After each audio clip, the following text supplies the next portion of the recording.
نماز قصر کب ہوتی ہے؟ آج بچوں کو ہم نے یہ سکھایا ہے. کیا آپ کو پتا ہے نماز کب قصر ہوتی ہے؟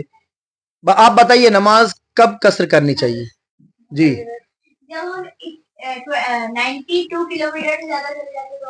ہاں، جب ہم مسافر ہوں. جب ہم اور مسافر کب ہوتے ہیں شریعت کے حساب سے؟ 92 کلومیٹر آگے جانے کی ہماری نیت ہو. 92 کلومیٹر یعنی 57.5 میل آگے جانے کی نیت ہو اور 15 دن سے کم رہنے کی نیت ہو. 15 دن سے کم رہنے کی نیت ہو تو ہم نماز قصر کریں گے. ہم نماز کون کون سی نماز قصر ہوتی ہے؟ عشاء، ظہر، عصر اور عشاء کی نماز ہمیں قصر کرنی ہے. قصر سے مراد کیا ہے؟ جو 4 رکعت والی نماز ہے ان کو 2 رکعت کر کے پڑھنی ہے نا. 2 رکعت پڑھنی ہے. اگر ہم 4 پوری پڑھیں گے تو گنہگار ہوں گے، کیونکہ یہ شریعت کا حکم ہے، اس پر ہمیں عمل کر رہا ہے. تو ہم جو 4 رکعت والی نماز ہے، اگر ہم مسافر ہیں، اب مان لو مسافر بنتا کب ہے؟ جب اسے 92 کلومیٹر، مثال کے طور پر ہمارے یہاں سے اجمیر شریف 250 کلومیٹر ہے. اجمیر شریف 250 کلومیٹر ہے اور ہماری نیت ہے ہم اجمیر شریف جانے کی. تو ہم جیسے ہی ہمارے شہر سے باہر نکلے، ہم ہمارے شہر سے ابھی مثال کے طور پر ابھی کون سا وقت چل رہا ہے؟ ظہر کا وقت ہے نا ابھی، اور ابھی ہم نے ظہر کی نماز نہیں پڑھی اور ہم یہاں سے نکل گئے اجمیر شریف جانے کے لیے. اجمیر شریف جانے کے لیے ہم نکلے. اب یہاں سے سٹی کہاں ختم ہوگی؟ پرتاپ نگر کے آگے سے. تو پرتاپ نگر کے آگے جانے سے سٹی ختم ہو جاتی ہے.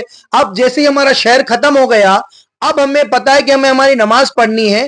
تو ابھی ہم 92 کلومیٹر آگے نکلے نہیں ہیں. 92 کلومیٹر آگے نکلے نہیں ہیں، لیکن ہمیں ابھی نماز کون سی پڑھنی تھی؟ ظہر پڑھنی تھی. تو اب ہم یہاں پر اب شہر سے باہر نکل گئے تو اب ہمیں قصر کرنی ہے. شہر سے ہم باہر نکل گئے تو اب ہمیں قصر کرنی ہے. اب ہم 2 رکعت نماز ظہر پڑھیں گے. ٹھیک، یہ بات سمجھ میں آ گئی؟ نماز کب سے پڑھیں گے؟ بستی سے باہر نکلے، پورے شہر سے ہم جو ہے باہر نکل گئے اور شہر ختم ہو گیا.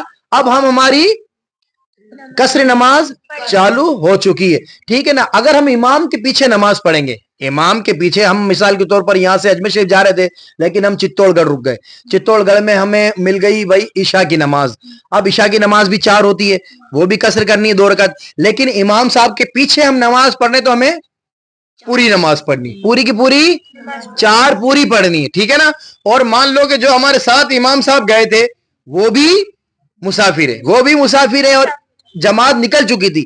اب ہم امام صاحب کے پیچھے پڑھیں گے لیکن وہ امام صاحب بھی مسافر ہے، تو وہ پوری کی پوری وہ پوری نہیں پڑھائیں گے، وہ بھی 2 رکعت نماز قصر کریں گے، کیونکہ امام بھی مسافر ہے اور مقتدی بھی مسافر ہے. تو ہمیں کتنی رکعت پڑھیں گے؟ پھر ہم 2 رکعت پڑھیں گے. ٹھیک ہے نا. اب مان لو یہ ہوا کہ مسافر امام ہے، مسافر امام ہے اور مقتدی جو ہیں وہ مقیم ہے. مقتدی وہ ہے مقیم ہے. تو اب امام کہے گا مقتدیوں کو کہ میں مسافر ہوں، میں مسافر ہوں اور میں 2 رکعت پر سلام پھیر دوں گا. میں 2 رکعت پر سلام پھیر دوں گا. آپ اپنی بقیہ رکعت پوری سلام کے بعد 2 رکعت جو بچے گی اسے پوری کریں. اب اس میں شریعت کا کیا حکم ہے کہ جب ہم امام 2 رکعت پر سلام پھیر دے گا، وہ مسافر تھا، ہم مقیم تھے، تو اب ہم کھڑے ہوں گے تیسری اور چوتھی میں 3 بار سبحان اللہ کہنے کی مقدار میں چپ چاپ کھڑے رہیں گے. اب یہاں پر ہمیں پڑھنا نہیں ہے، صرف تیسری اور چوتھی میں سبحان اللہ 3 بار سبحان اللہ کہنے کی مقدار میں کھڑے رہیں گے. رکوع میں تسبیحات پوری پڑھیں گے، سجدے میں پورا پڑھیں گے. رکوع میں جو پڑھتے کیا پڑھتے ہیں؟ رکوع میں ہم تو وہ پورا 3 بار پڑھیں گے. سجدے میں 3 بار پڑھیں گے، اتحیات پڑھیں گے، درود ابراہیمہ پڑھیں گے اور دعائے معشورہ پڑھ کر ہم سلام پھیر دیں گے. لیکن تیسری اور چوتھی میں اگر ہم مسافر امام کے پیچھے نماز پڑھ رہے ہیں، تیسری اور چوتھی میں ہمیں پڑھنا نہیں ہے. یہ بات ہمارے سمجھ میں آ گئی؟ ٹھیک ہے نا. اب ہم کب مسافر ہوں گے؟ 92 کلومیٹر آگے جانے کی ہماری نیت ہو تو ہم کیا ہو جائیں گے؟ مسافر ہو جائیں گے. اور مسافر کتنی رکعت پڑھے؟ کون کون سی نماز قصر کرے گا؟ عشاء. اب مان لو کہ مسافر کو سنتیں پڑھنی ہے، مسافر کو سنتیں پڑھنی ہے. اب ہمیں سکون ہے، مثال کے طور پر ہم ریل میں جا رہے ہیں اور ٹرین رک گئی چتوڑ گڑھ.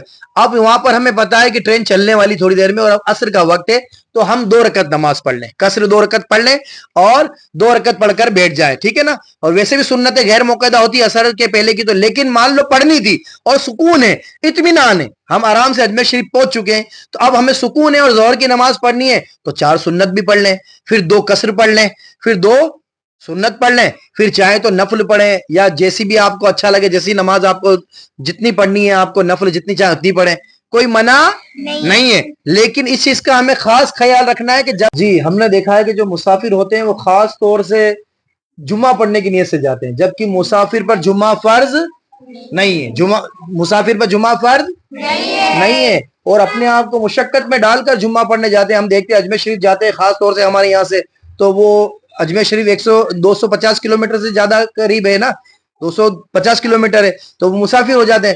اب وہ خاص طور سے دیکھتے ہیں کہ عورتیں بھی جاتی ہیں, وہ بھی مشقت میں رہتی ہیں, ان کو چھوڑ کر وہ جمعہ پڑھنے چلے جاتے ہیں, اور اپنا سامان ہوتا ہے بہت سے سامان چھوڑ کر جمعہ پڑھتے ہیں, جبکہ مسافر پہ جمعہ فرض نہیں ہے. تو اپنے آپ کو مشقت میں نہ ڈالیں, اور اب آپ اپنی ظہر کی نماز جو ہے پڑھ لیں, قصر کر لیں, ٹھیک ہے نا. اور ہم دیکھتے ہیں کہ جیسے مان لو کہ جو ڈرائیور ہوتے ہیں اب وہ سواری کو گھمانے لے جاتے ہیں, تو چتوڑ سے گھما کے لاتے ہیں, تو اب وہ دیکھتے ہیں کہ چتوڑ جاتے ہیں تو وہاں پر وہ نماز ان کو پوری پڑھنی ہے, چتوڑ لے جانا ہے ڈرائیور کو, تو وہ کیا کرتے ہیں پوری نماز پڑھ لیتے ہیں, جبکہ ان کو نماز قصر کرنی, کیا کرنی ہے, نماز قصر کرنی ہے, وہ پوری پڑھ لیتے ہیں. ان کو بھی پوری نہیں پڑھنی, کیونکہ ان کو 92 کلومیٹر سے آگے جا رہے ہیں, وہ 92 کلومیٹر سے آگے جا رہے ہیں, تو وہاں پر وہ اگر چتوڑ میں نماز پڑھیں گے تو ان کو نماز قصر کرنی ہے, 4 رکعت والی نماز قصر کر کے 2 رکعت پڑھنی ہے, ٹھیک ہے نا. یہ بات سمجھ میں آ گئی آپ کے, ٹھیک ہے. تو کتنی نماز پڑھنی ہے مسافر ڈرائیور کو بھی 2 رکعت کرنی ہے, 4 کو, عصر کو اسے بھی عصر پڑھے گا تو بھی قصر کرے گا, ظہر پڑھے گا تو بھی قصر کرے گا, عشاء پڑھے گا تو بھی قصر کرے گا. اللہ تبارک و تعالی سورۃ النساء کی آیت نمبر 101 میں ارشاد فرماتا ہے, ترجمہ کنز ایمان, اور جب تم زمین میں سفر کرو تو تم پر گناہ نہیں کہ بعض نماز قصر سے پڑھو, اگر تمہیں اندیشہ ہو کہ کافر تمہیں ایذا دیں گے, بے شک کفار تمہارے کھلے دشمن ہیں. صدر الافاضل حضرت علامہ مولانا محمد نعیم الدین مراد آبادی فرماتے ہیں, خوف کفار قصر کے لیے شرط نہیں. حضرت سیدنا یعلا بن امیہ رضی اللہ تعالیٰ عنہ نے حضرت سیدنا عمر فاروق اعظم رضی اللہ تعالیٰ عنہ سے عرض کی, ہم تو امن میں ہیں, پھر ہم کیوں قصر کرتے ہیں؟ فرمایا, اس کا مجھے بھی تعجب ہوا تھا, تو میں نے حضور صلی اللہ تعالیٰ علیہ وآلہ وسلم سے دریافت کیا, تو حضور نے فرمایا, ارشاد فرمایا کہ تمہارے لیے اللہ پاک کی طرف سے صدقہ ہے, تم اس کا صدقہ قبول کرو. ام المؤمنین حضرت سیدتنا عائشہ صدیقہ رضی اللہ تعالیٰ عنہ روایت فرماتی ہیں, نماز 2 رکعتیں فرض کی گئی, نماز 2 رکعتیں فرض کی گئی. پھر جب سرکار مدینہ صلی اللہ تعالیٰ علیہ وآلہ وسلم نے ہجرت فرمائی تو 4 فرض کی گئی, اور سفر کی نماز اسی پہلے فرض پر چھوڑ دی گئی, یعنی چھوڑ دی گئی اسی پر, ٹھیک ہے. اب دیکھیے آپ, مسافر پر واجب ہے کہ نماز میں قصر کرے, یعنی 4 رکعت والے فرض کو 2 پڑھے, کہ اس کے حق میں 2 ہی رکعتیں پوری نماز ہے, اور قصدن 4 پڑھی اور 2 پر قاعدہ کیا, اور قصدن 4 پڑھ لی, قصدن 4 پڑھی, یعنی جان بوجھ کر اس نے 4 پڑھی اور 2 پر قاعدہ کیا, تو فرض ادا ہو گئے, اور پچھلی 2 رکعتیں نفل ہو گئی. مگر گنہگار و عذاب نار کا حقدار ہے کہ واجب ترک کیا, لہذا توبہ کرے, اور 2 رکعتیں پر قاعدہ نہ کیا تو فرض